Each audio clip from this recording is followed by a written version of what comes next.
የእናቴ ጭቅጭቅ ፍቅር ነው። እናቴ ስትጮህ የምታስታውሰኝ ነገር አሮጌ ቤት ነው። ቤቷ ሁል ጊዜ ድምፅ ይሰማል። ለምን ቆሻሻ ታደርጋለህ? ለምን አልተማርክም? ለምን ዘገየ? ብላ ትጮህብኛለች። ለእኔ ደግሞ እያንዳንዱ ጩኸት የጥላቻ ድምፅ ነበር። እኔ እናቴን አልገባኝም። እኔ የምወደው ነገር ሁሉ ለእናቴ ችግር ነበር።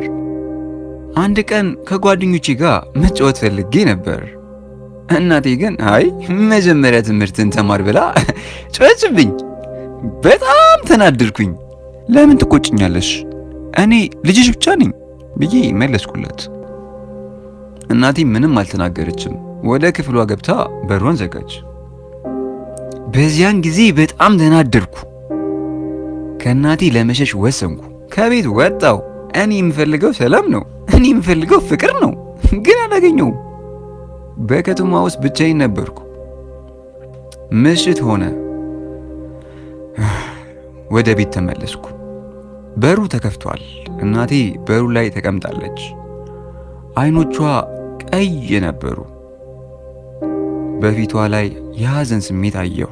እኔን ስታይ አለቀሰች። እኔም በሐዘን ለምን ታለቅሻለሽ? እኔን ትጠያለሽ ብዬ ጠየቅኳት። እናቴም በለስላሳ ድምፅ አይደል፣ እኔ እፈራለሁ።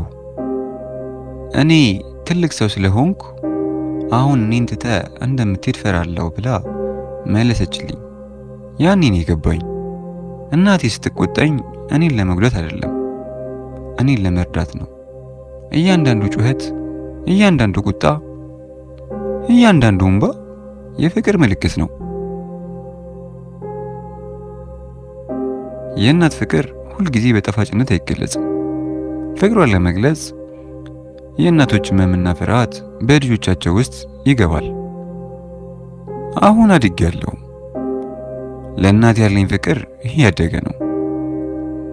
እኔም የእናት ፍቅርን በራሴ ሕይወት ውስጥ አግኝቻለሁ። የእናት ፍቅር በጩኸትና በቁጣ ሊገለጽ ይችላል። የእናት ፍቅር ሁልጊዜ በጣፋጭነት አይገለጽም። ፍቅሯን ለማሳየት የእናቶች ሕመም፣ ፍርሃት በልጆቻቸው ውስጥ ይንጸባረቃል። ይህን የተረዳሁት። ስላዳመጣችሁኝ አመሰግናለሁ።